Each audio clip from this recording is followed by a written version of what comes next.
Assalamualaikum sahabat Mam Action. Kali ini kita berkunjung ke Masjid Agung Surakarta. Sedikit sejarah tentang Masjid Agung Surakarta ya sahabat. Dahulu masjid ini bernama Masjid Ageng Keraton Hadiningrat dan dibangun oleh Pakubuwono III pada sekitar tahun 1749. Terletak di sekitar alun-alun utara Keraton Surakarta. Tepatnya di bagian barat, masjid ini memiliki posisi penting dalam penyebaran agama Islam di Solo. Pembangunan masjid ini pun tidak terlepas dari peran penting yang dipegang oleh seorang raja pada saat itu.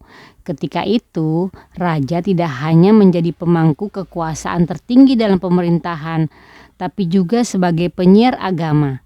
Selain itu, pemilihan lokasi masjid yang dekat dengan keraton terinspirasi dari Masjid Agung Demak yang juga dibangun di dekat keraton dan alun-alun keraton.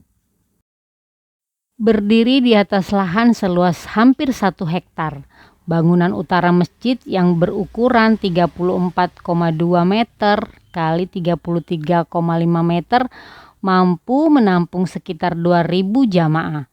Sepanjang perjalanannya, masjid ini telah melalui beberapa penambahan dan renovasi. Dan bangunan yang pertama dibuat adalah bagian utama masjid.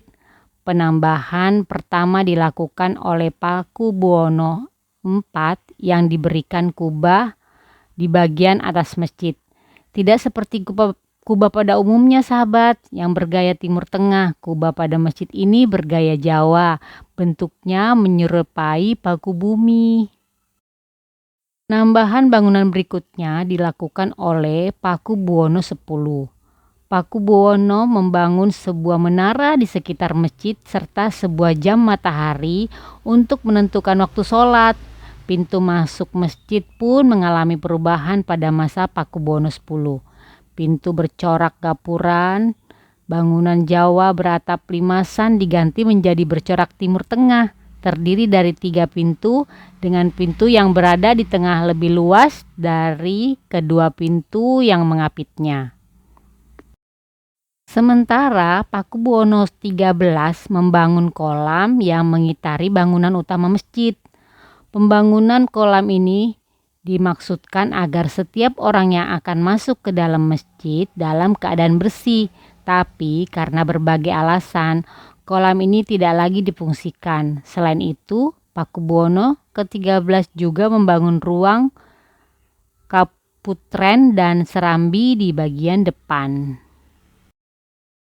Penambahan terakhir dilakukan oleh pemerintah Surakarta, masih di area masjid. Ditambahkan beberapa bangunan dengan fungsi berbeda. Ada perpustakaan, ada kantor pengelola, dan poliklinik. Demikian sahabat sedikit sejarah tentang Masjid Agung Surakarta. Terima kasih telah mengikuti. Wassalamualaikum.